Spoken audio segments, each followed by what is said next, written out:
This is the Dallas Morning News. Hello, everybody. Welcome into SportsDay Insider presented by the Dallas Morning News. I am Kevin Sherrington. I can't even remember who I am. I am Kevin Sherrington, joined by my old pal, Evan Grant. Evan, how are you?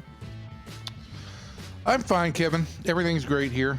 I'm not on vacation. I'm not on a lake or anything, but everything otherwise is great. Evan said that because I am indeed on vacation. But, to serve the greater good of the Dallas Morning News faithful, I am here to do this podcast because it means so much to me. My family, y'all get back. Y'all all just sit over there and be quiet while I'm doing this podcast because this is more important than y'all. Okay? Actually, I thought you were going to say it served the greater good when you go on vacation, because that means it's less days that we actually are we're seeing you in the paper. That would be fewer days, not less days, but go right ahead and speak ungrammatically. That's fine. Can I just interject that when we're talking about the newspaper, the other day, Bruce Bochy in the dugout in Washington was telling some story. Man, the man has so many stories, but he was telling this story, and it all related to trying to win 2 tickets to the All-Star game in Washington when he was a kid, and he was living in Northern Virginia and delivering papers. And I believe he was delivering the Washington Evening Star because he didn't like getting up in the morning. But at the root of all this was somewhere during that whole monologue by him, he said, "Do they still deliver a newspaper?" So clearly he's not a print subscriber. He's all digital. Boach is an all digital man. Yeah, he is. He is. It's an amazing thing, the number of people that I run into that still get the paper, delivered, thrown up on their driveway. I think that's terrific.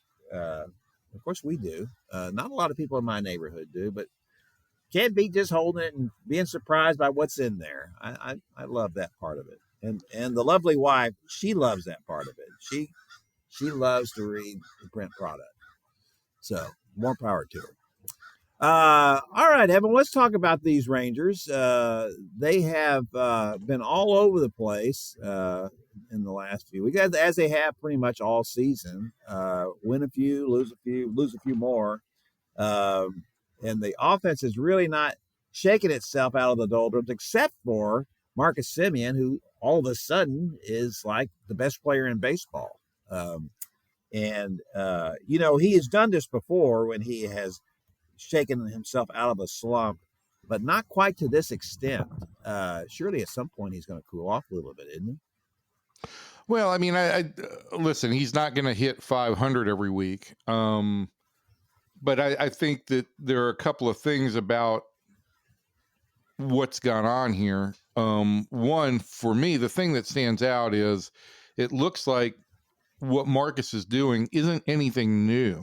He's hitting fastballs on the inside half of the plate with authority. I don't know that he's getting a ton more of fastballs on the inner half of the plate, but I do think maybe he simplified his approach and said, let's double down on the things that I've always done well. I've always pulled the ball in the air to left field. And he's taken whatever steps necessary to make sure that that's his primary focus. You talk to different people about different potential adjustments, and everybody says, yeah, maybe. Whether it's like, has he moved up an inch on the plate or something closer to the plate? Has he kind of decelerated or deflated what had become a little bit more of an exaggerated leg kick? There's plenty of theories about that, but the bottom line is I think when it comes down to everything, we talk about sports psychology and the best route to fixing things being psychology. And I think what it all gets down to is Marcus spent a lot of time saying, who am I? What do I do well? Let's get back to focusing on that. And so I think he had to clear a bunch of stuff out of his head and got back to doing what Marcus does. Yeah. In your story about that the other day, he made no bones to hide the fact that I don't want to talk about what I was doing before and whatever was going wrong. I'm only concentrating on what's going forward, and that kind of does imply that he was thinking too much, and that maybe he just tried to need to simplify this as much as possible. Yeah, I mean, I think that's at the root of it, and I think in talking with Brett Boone, some that has been part of the whole goal is trying to simplify things for these guys. The worst thing you can do when you get to the tee box or when you come up on your ball, hopefully in the fairway, is think about a bunch of stuff as you're pulling your club back. And I think that's the same thing that the Rangers have been trying to do with their hitters is to say, okay, let's not be thinking as much in the batter's box. Let's know what we want to do and just try and execute it. Now, I think there are some things, Kevin, where it does require a little bit of thinking, but that's more before you get into the batter's box. And that's about like game situations and things like that. And I think this team still struggles with that, as do I think a lot of teams. But I think the idea when you get in the batter's box is, I don't want to be thinking, I want to be reacting. Yeah. And if all Brett Boone does is get Marcus Semien straightened out, if that's what happened, well, then it was all worth it. Frankly, they did it because he has to hit, and so does Corey Seager. Obviously, when they're the two most expensive players, lineup guys in the lineup, in the regular lineup, those guys have to deliver for you, and then you just hope that other guys like Jonah Heim and Josh Smith and Josh Young get some timely hits every once in a while. But those two guys have to be delivering night in and night out. They have to be the guys that kind of to win it for you more often than not. So, and Corey Seager's kind of in a slump now, and Wyatt Langford's in a slump now, and so it's still going to be a little more difficult. But a couple of those games, Marcus Semien in Washington won on his own.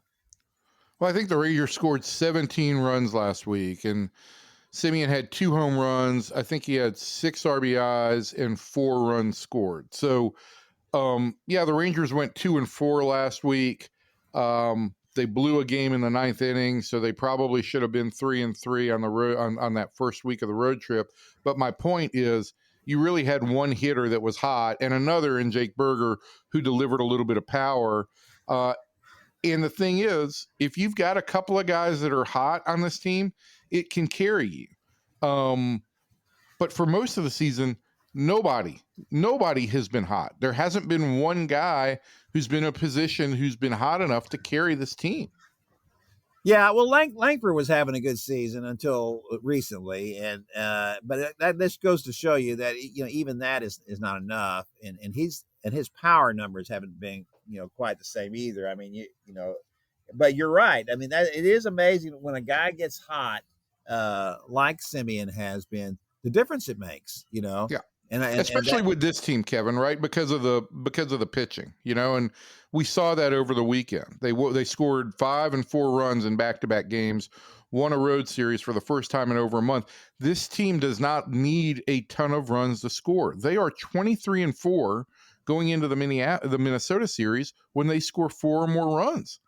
Yeah, that's just a phenomenal statistic, isn't it? I mean, there's a lot of stats out there that, and I don't question them. I mean, I think they're all good and they're all fine, but there's nothing more telling than that you're 23-4 in the games where you score 4 or more runs. That just shows you how this is an unprecedented streak by Rangers pitching. There is no other era, in Rangers history, starting since they moved to Texas, where the starting pitching in particular has been better than this. It's just phenomenal.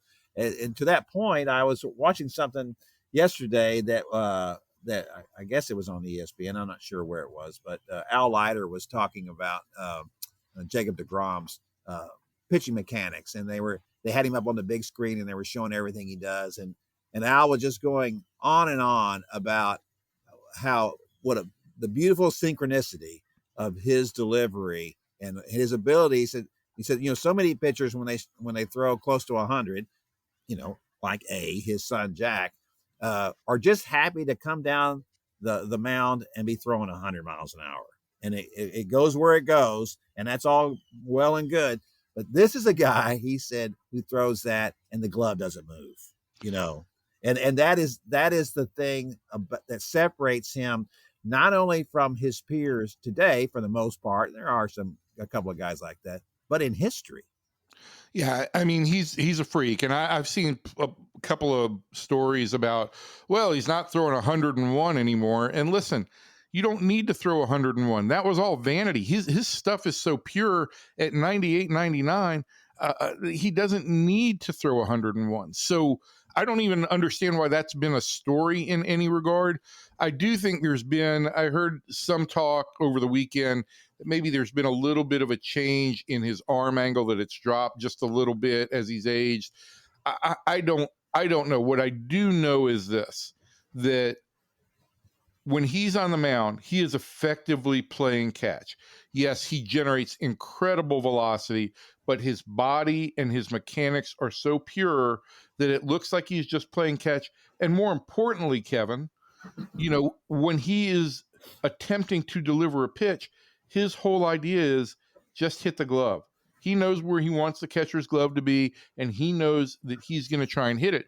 And to this point, on Saturday, Saturday in Washington, his slider was as good as it's been all year. And his slider has been good all year. It's just not been to Jacob's level of perfectionism. But when it's to that level, he's basically unhittable, which I think is what we saw in his 2-hit effort on Saturday. And so if that's the case, and he's able to get that slider down, he's just going to become that much more invincible as the season progresses. The way that I have viewed deGrom since he has been here, after he got hurt initially in that first season, was that, he's a great luxury to have, but you just can't count on him. If he's going to pitch, then that's great, but you just go into the season thinking that he's not going to be a factor. You can't count on him being a factor just because of his unavailability. But let's go ahead and give ourselves that. Let's go ahead and say that, okay, he will be available now going forward. He looks like this is the longest stretch he's been available at in 4 years? At least. Yeah. So, what could this guy do? I mean, as Al was saying, he said he's never pitched better than this right now. He said he thinks that he's just as good now as he was when he won the Cy Young, the last time he won the Cy Young. So what does that mean for the Rangers if he's going to pitch like that? Yeah, I mean, it means they have a genuine Cy Young candidate, which is something they've never won in their history. I don't think that he's going to, he's not going to get to 250 strikeouts. I don't even know if he'll get to 200 strikeouts. And I still think there's going to be some marshaling or some governance over his innings. He's at 76 and 13 starts. Look, Kevin, since 2019, the most starts he had made in a season is 15 in 2021. So yeah, he's been more reliable than he's been, and he's working harder than he has for a while. And so I think that, like you're seeing right now, the Rangers are trying to build in some extra days of rest for guys. And I don't rule out the possibility that at some point in time, whether it's right around the All-Star break or right afterwards, the Rangers try and get him a good extended 10 or 12-day rest. But at 22, 23 starts even, this guy is, if he performs this way, he's a Cy Young candidate. There's some really good Cy Young candidates in the American League. Tarek Skubal is obviously one of them, and he was as good as I've seen when he faced the Rangers in May. But yeah, Jacob is at 36 years old. He is in that conversation.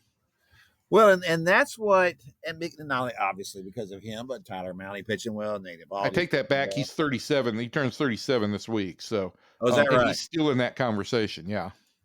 Well, let me first say on that, he is 37, but there's not a lot of mileage on those tires for a 37-year-old pitcher, and that makes it a little bit different. The problem for him has not been that he's wearing out so much, I think, as it is that, it's just things that happen to all pitchers at some point. They can be 22 as opposed to, 37. So that kind of, to me, the age is not as big a factor for me with him as it would be for a lot of pitchers at 37. Let's say Justin Verlander, although he was still great at 37, or Max Scherzer or somebody like that, who are both still very effective. And I don't have their numbers right here in front of me, but I'm assuming that by the time they were all 37 years old, they had thrown a lot more innings than for sure. And so well, because of all that, let's bring that all back to this, what the Rangers situation is. If he's going to pitch that well, and Nate Eovaldi's going to continue to pitch that well once he comes back, and then if Tyler Mahle's going to pitch this well, this is all the reasons why the Rangers can't be counted out at this point. Because if Marcus Semien is making this comeback now, you know that Corey Seager eventually will return to himself, and so will Wyatt Langford. That there's reason to believe that they could still get this thing turned around in the West. But I still think they're going to have to add a bat, don't you? And probably, do they need to? I mean, what is the priority to you? Would it be a bat or would it be a closer? It'd be a reliever for me. I still think that, if and when you get Jock Peterson, you're now looking at 12 guys for 9 spots in the lineup. I think that the club's biggest need is going to still be somebody real reliable to close out games. I think the last couple of weeks with Chris Martin has shown that as good as Chris is and can be when he's on the mound, there is some question about how often he'll be able to go. I don't think the Rangers are going to use him on back-to-back days for a while. They're certainly not going to use him on 3 straight days. And they're going to be a little bit protective of him. So for me, the idea would be that this offense is going to get better. If they're going to contend, this offense is going to have to get better. And so if they are in the idea or in the picture of contending, I'm going to assume at that point that the offense has performed somewhat better by then.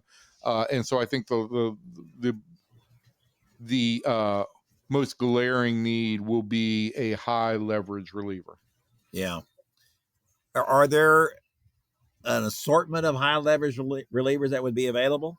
There's, I will only say this, that if you're looking to finish off a roster at the trade deadline, getting a high leverage reliever is the market in which you would like to be. That's the most obtainable market. Yeah. Let's just put it that way. Yeah, it typically is. And one of the reasons why the Rangers never have invested in relievers going into a season, knowing that we can always go out and get that if we have to. Yeah. Okay. So I just think that, to your point, right, I'm still not 100% sure how the Astros are off to the start that they are, other than they're the Astros, and at this point they are what amounts to a dynasty. And even though they've got some new faces in their lineup, there's a certain level of expectation within that organization that they're going to perform. But I don't know that I think the Astros are the best team. And look, Seattle's supposed to have a great rotation. They've had some injuries in the rotation. They've gotten unreal production from Cal Raleigh. And my point is, if the Rangers hitters aren't going to stay that cold all year, I can't imagine that Cal Raleigh is going to, hit 60 home runs and OPS over 1,000 for the remainder of the year. So I think you're going to see the Mariners offense cool off a little bit too. And it is there to stumble around and everything. It's there for the Rangers to pounce on. The opportunity is there. They just need to play consistent baseball, and they haven't done that yet. They hadn't won consecutive games, Kevin, in 3 weeks until Saturday and Sunday. So I don't want to say anything is a trend or anything like that. They're going to have to show it longer and better for it to be a trend. But I will say this, that the last 10 days of Marcus Semien certainly are encouraging that this offense can start to, one by one, pick things up. I will say this about Cal Raleigh. He could hit 66 home runs as is projected by his current pace if he played the Rangers every day. He kills the Rangers. Why is there's always somebody with the Mariners who just kills the Rangers? It was like Corey's brother Kyle was just such a Ranger killer when he was there. It just seems like I think always a Mariner doing that.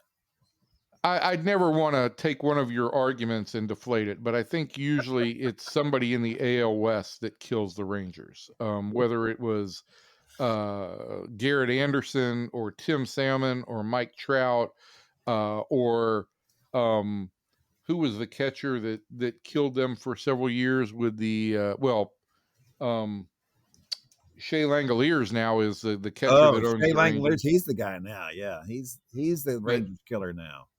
But yeah, I mean, you play those teams 12 times a year, and so there's more familiarity. You're going to see them more. There's more chance that those guys are going to actually do some damage. But yeah, Raleigh is having a great year.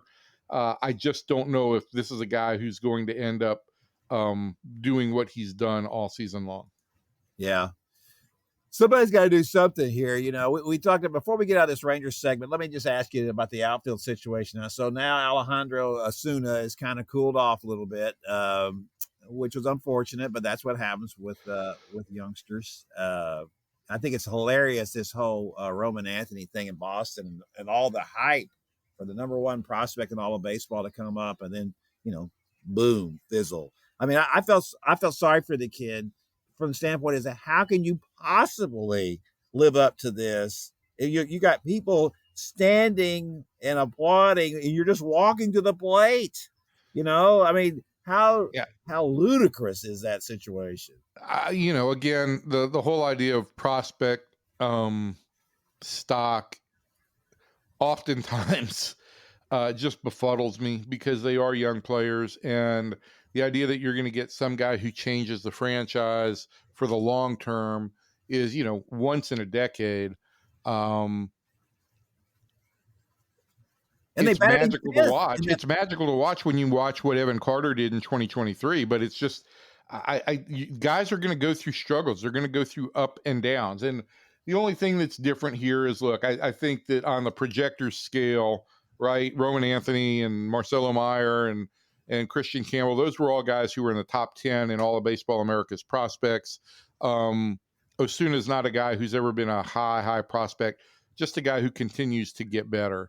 And I think that he's gone through a rough stretch, but I also believe that this is a kid who isn't really fazed by that stuff and probably does go down in the not too distant future. And when he does, I think he will come back better for it. Yeah. Well, at this point, they need to be playing Sam Haggerty, don't they? Yeah, I mean, they're going to play Sam Haggerty for a while now until he's not hot, but he's doing all the things that you want from designated pesky guy. Ooh, designated pesky guy. Okay, I like it. All right, that's going to do it for the Rangers segment of our podcast. We're going to move over here and talk a little bit about the Mavericks and all this speculation that Jason Kidd might want to leave the Mavericks to coach the Knicks, which I'll have to say, apparently there is some smoke to that rumor, or some fire to that smoke, I guess I should say. And the question is, for me, how much of it with Jason Kidd would be, I'm just trying to send a message to my boss, Nico Harrison, that I didn't like the fact that you left me hanging out there to deal with all the blowback on the Luka Doncic trade while you're sitting in your office or wherever you are, and I'm having to deal with this night after night. Or maybe it's an A and B, and the B would be, this is a nice little leverage thing for me here to make a little more money. I'm going in. I'm still got a contract, but I might like to get a little bump out of all this.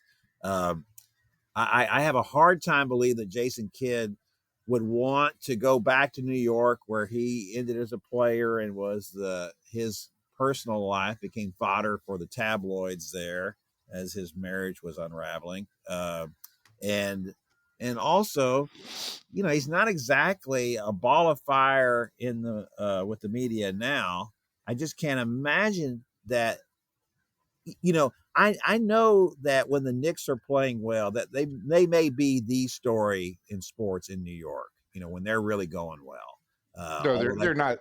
When they're going well, they're only the story at the end of the Giants or Jets season or before the Yankees get hot. Let's face facts there. I think that's probably true. I do think that there is an undercurrent there, though, of I mean, it's New York is basketball. I mean, that's when people think of New York, I think of New York basketball, the streets of New York, playing that, Rucker Park and all that kind of stuff. That stuff is a very real thing, but that can't be worth putting up with all the rest of it. I mean, because even if you look at the situation that the Knicks made the final, or got to the got to the conference finals before they blew up, was the fact that that's not good enough in New York. And even if you win the conference finals, which is certainly the East is far more winnable than the West is, you still got to win it all. In New York, no one's going to be happy that you made the finals. You still got to win it all. And from that standpoint, when the Mavericks are when everyone's available and they're fully healthy, I think they're a better team than the Knicks are. So I wouldn't see why he would want to move on, but it's an interesting situation from the standpoint of what he wants from the Mavericks, and would Nico Harrison give the Knicks permission to talk to him? Obviously, if he does give them permission, that tells you a lot about what his expectations were, and if he is as, I don't know if I want to say cutthroat or cold-blooded as he's seen by making the Luka Doncic trade. Would he feel the same way about Jason Kidd? Yeah, how to say this? I would say that Jason Kidd lost me once and for all with the answer on the Luka Doncic trade and his return with the Babe Ruth comparison, because I thought he was just being cute and condescending. If he goes to New York, I don't think that it's a terrible, terrible loss for the Dallas Mavericks. I don't know why you would want to go to New York except for the idea of being the head coach of that franchise in that city and the ego feel that it creates. But he's about to have the number one draft pick and a supposedly a generational player in Cooper Flag. He doesn't have to deal with quite the level of second guessing or the mercurialness of Knicks fans in New York or here, I should say. So I don't know where it would make a whole lot of sense for Jason Kidd. But I also I'm not going to sit here and think, my opinion of Jason Kidd is that he's a nice coach. I don't know that he's not replaceable. Oh, I don't think he's irreplaceable. He's better than what Mavericks fans think. They don't like, it's the drive-by coaching style is what they'll refer to with him, as he just kind of lets them play. I think what you have to remember here, and it's hard to sort it out, as to the fact that it's not a coincidence that Kyrie Irving, after all this troubled history and of basically forcing his way out of at least two stops along the way, that he's been so happy here. It's not because the fans clap for him. That's not what it is. I don't know how much of it is Nico Harrison. I don't know how much of it is Jason Kidd. I don't know how much of it is the combination of the two that has made him happy. But you can't oversell that point, because when he's happy and when he's healthy, he's really good, and he's worth everything that they gave up for him, certainly, and they need him. Without him going forward, even bringing Cooper Flag in, they got to have the firepower he brings, and that's a legitimate question about how good he'll be once he comes back from this injury, because his talent is predicated so much on his quickness and speed. And when you have an injury like that, then that's a problematic thing going forward. But and also you certainly got the same thing with Anthony Davis, who is a guy that was very close with Kidd. So both of those players have a very tight bond with Jason, and also they have a pretty tight bond with Nico. So I'm not saying that they would want to leave if Jason was to leave. I don't think they would, but they would certainly want to know what kind of head coach that Nico would bring in. But as I was talking to our old pal Brad Townsend before the podcast and before we started taping that today, there would be a lot of people lining up for the job. I'm telling you that. And you start with a guy like Mike Malone, who is the other candidate to leave or to coach the Knicks. Jason and Mike Malone are probably the 1 and 1A in some point. Two very different kinds of coaches. Mike Malone, much more of a tough guy, a little harder edged. That would be interesting to see how that went over with this group of Mavericks, especially the veterans. I'm not saying it wouldn't, but it'd be interesting to see what that would be like in that situation. So it is an interesting conundrum. My guess is that he is Jason is just doing this, and Jason is the one doing it. And that's how this is getting out. This information is I'm just sending a little shot across the bow here, and I wouldn't mind a bump in my salary because if I'm him, I would much rather be in Dallas, and that's not just speaking as a homer. It's just that you've got some really good talent here. Not only in veterans, this Mavericks roster is with the addition of Cooper Flagg is really all of a sudden a much different thing than what it was before they won the lottery. Before they won the lottery, it was a win now, kind of tilted the better half of the roster tilted obviously towards guys in their mid 30s. Now, if Flagg ends up being who everybody thinks he's going to be, well, you've got the future of the franchise right here, for at least the next 9 years, unless Nico does something really stupid. So it is an interesting situation for the Mavericks going forward at this point. And when you combine it all with the fact that, Flagg is coming to town with his family, right? And he's going to be here now, and now there's all this talk about, well, who is the who's the head coach going to be? Is it going to be Jason Kidd or not? This is not exactly a great bit of timing for Nico in this situation, but we'll see what he's able to do with it. It's it has been one of the most confounding stretches for any franchise in this market that I can think of. The up or the down, and then of course up, of losing Luka Doncic and then gaining Cooper Flagg only a couple months later. That is fairly remarkable. I can't think of any time in the 40 years that I've been in this market when something like that has happened to a franchise, to that kind of swing. So we'll see what that does for them going forward. All right, that's going to do it for the Mavericks segment of our podcast. We're going to move over now and talk about the House settlement, which finally was approved by a federal judge, meaning that any NCAA Division I school that wants to pay its players directly can spend up to $20.5 million to do so, which is a lot of money. This is the first time, obviously, a groundbreaking development in college sports. We've had athletes making money, obviously, through NIL and making a lot of money. We've got a softball player at Texas Tech making over $1 million a year. Who would have thought that? But what is happening now is that the schools can directly pay their athletes, which has never happened officially before. It's happened unofficially, but it's never happened officially before.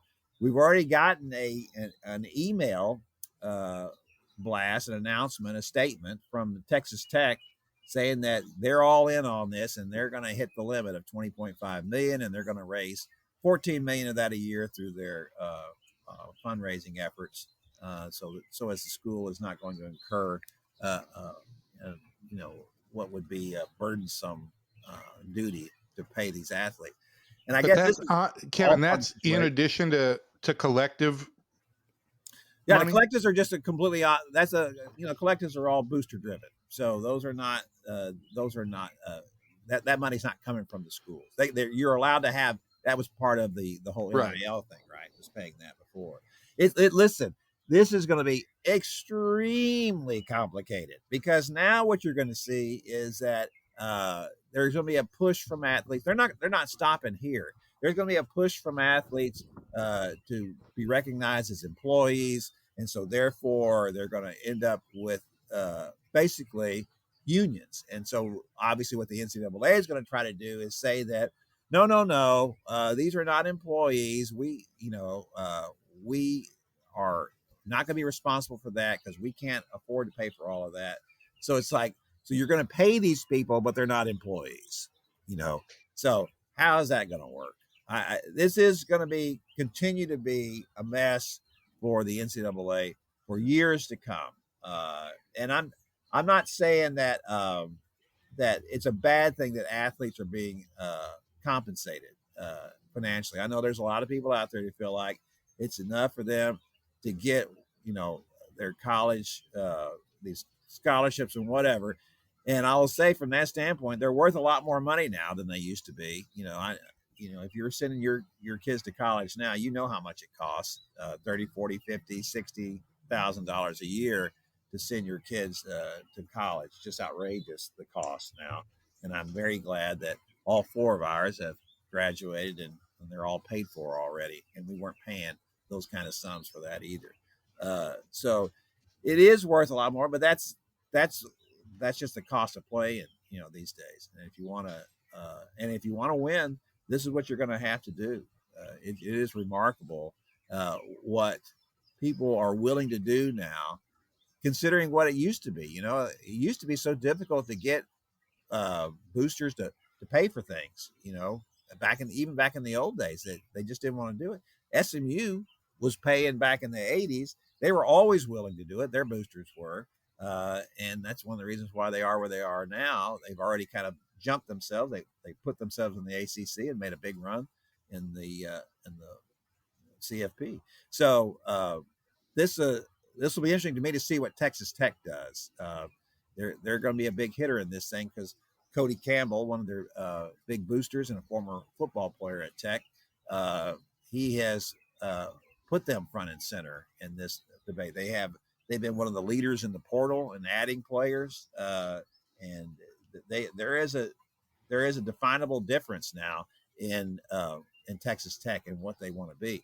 Now, of course, you have also the issue of from people who are going to argue that, okay, but where's all this money going to go? Well, it's going to go mostly to football and men's basketball. That's where it's going to go. So what kind of issues is this going to cause with Title IX? It's just one thing after another in all of this. And I think as someone pointed out, I was reading, they said this is not the end of anything with the House settlement. This is just the beginning. And I think that's exactly what it is. We're kind of seeing it's like the end of 2001: A Space Odyssey, and they had that big embryo up there in space. This is it. Kevin, I mean, if there's anything we've learned from college sports over the last, I've only been around it for 40 years. And I think you predate even that, but if there's anything we've learned, it's like there is never an end, right? I mean, the college football national championship has been an ongoing and continuing to develop situation. NIL was a continuing to develop situation.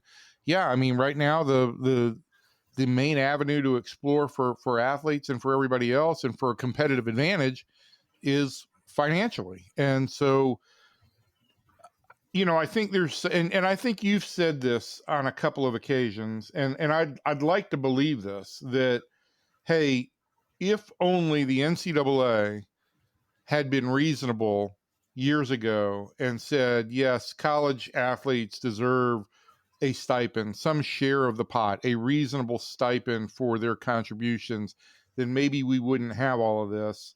And the older I get and the more jaded I guess I get, I feel like, no, that wouldn't be the case. I think we were always going to head for, with as much money as there is involved in this, that the players were going to want and that athletes were going to want, and that, quite frankly, colleges that want the money and the prestige and the revenue that comes with a top flight program competitively, we're going to keep pushing that envelope or that envelope further down the table. And that's where we're at now. And yeah, I don't know what the next portal or the next passage is going to be, but we're definitely not done.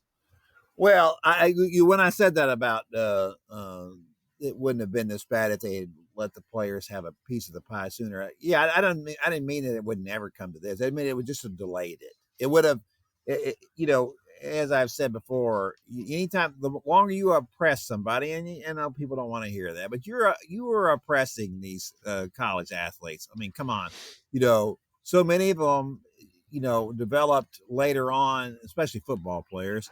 I wouldn't say you were oppressing them.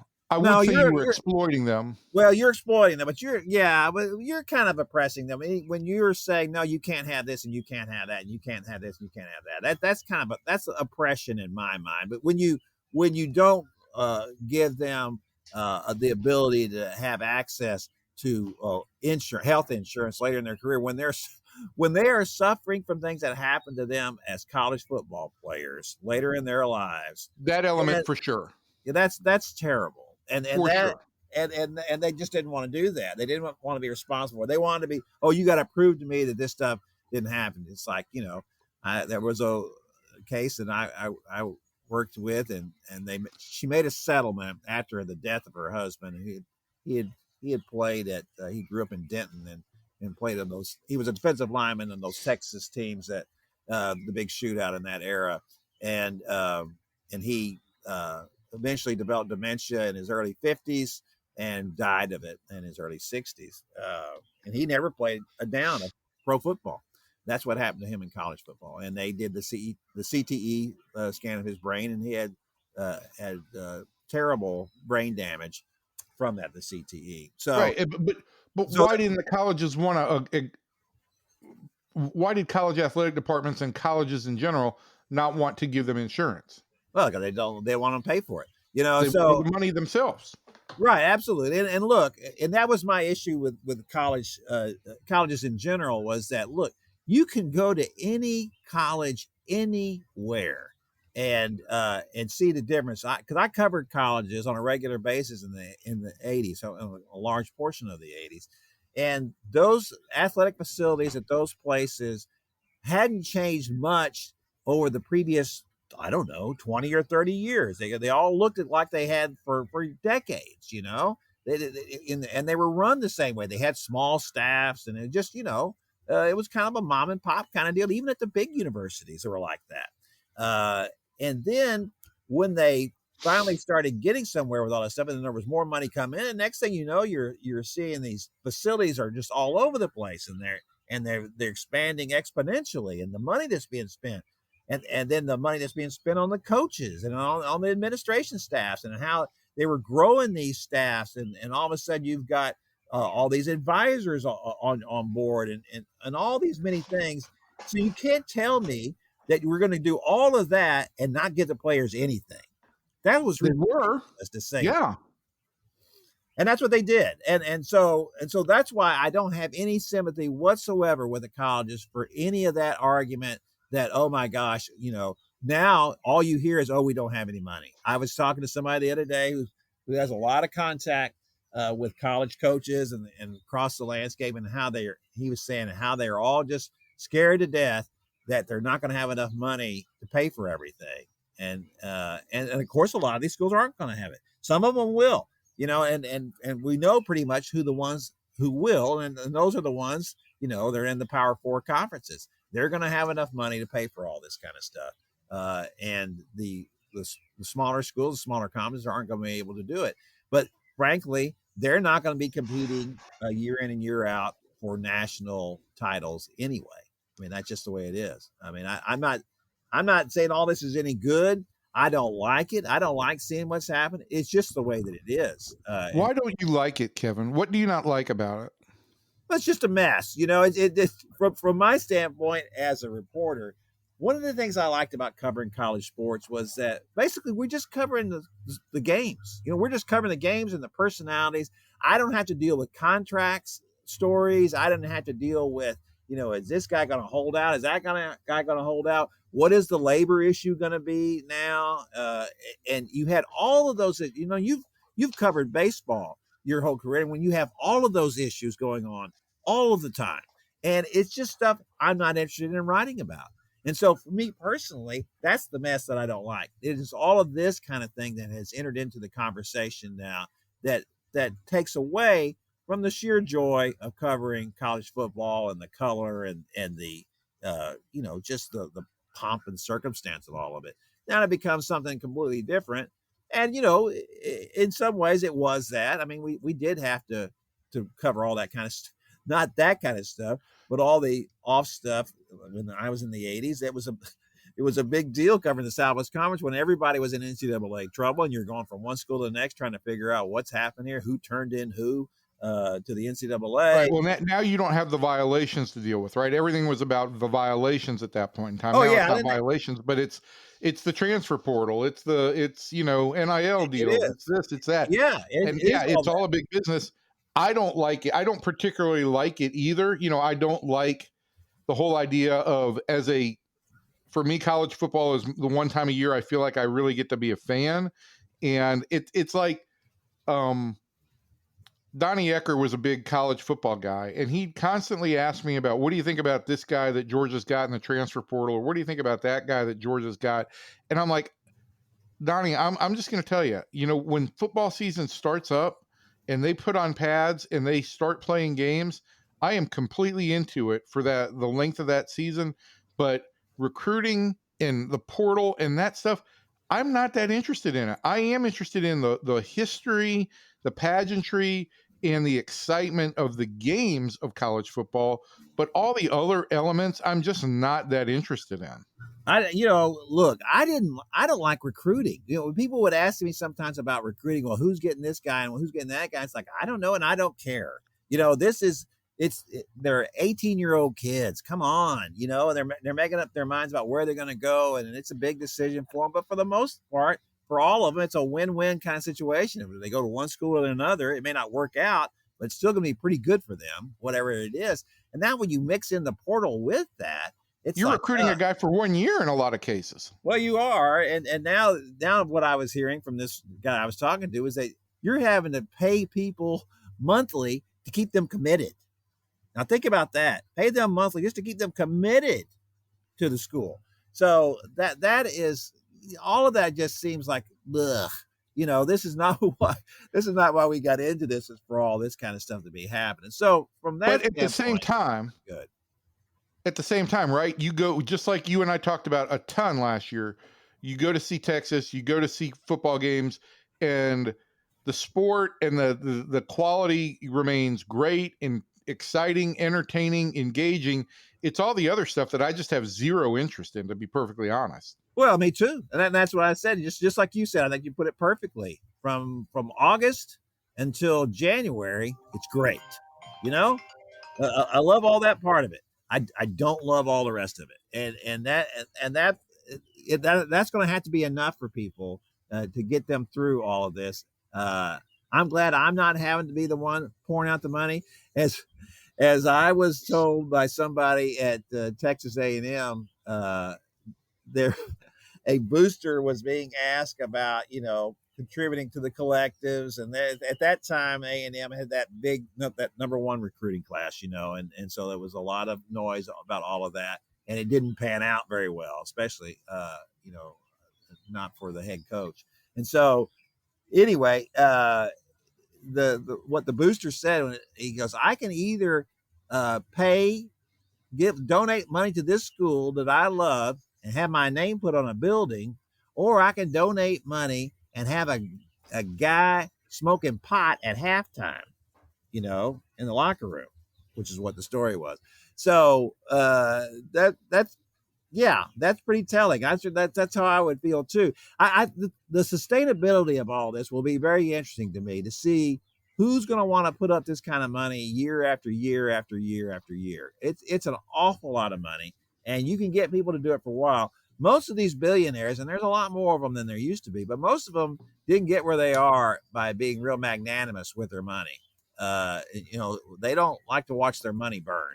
So obviously, what it's going to lead to is that coaches are already on short leashes as it is. They'll be on even shorter leashes, and so will the athletic directors. It's creating a much more difficult market and life for them. But that's just the way it's going to be, and we're all going to adjust to it. I will say, as you just mentioned, we did talk about that all last year about how much fun that season was. I don't remember a college football season as fun as that one. The playoffs were kind of a mixed bag, and we got a little bit of everything in that. But for everybody who wants to complain about the playoffs hurting the season, the playoffs didn't hurt the season at all. You can complain about how the playoffs, turned out if you want to, but you cannot complain about the quality of the playoffs and the entertainment value of that. So it was a great season. Yeah, it was. All right, that's going to do it for our podcast this week. We appreciate you taking the time to listen, and we hope you'll be back next week, and we will have plenty more to talk about then. So from everybody in here to everybody out there, thanks, and we'll see you the next time.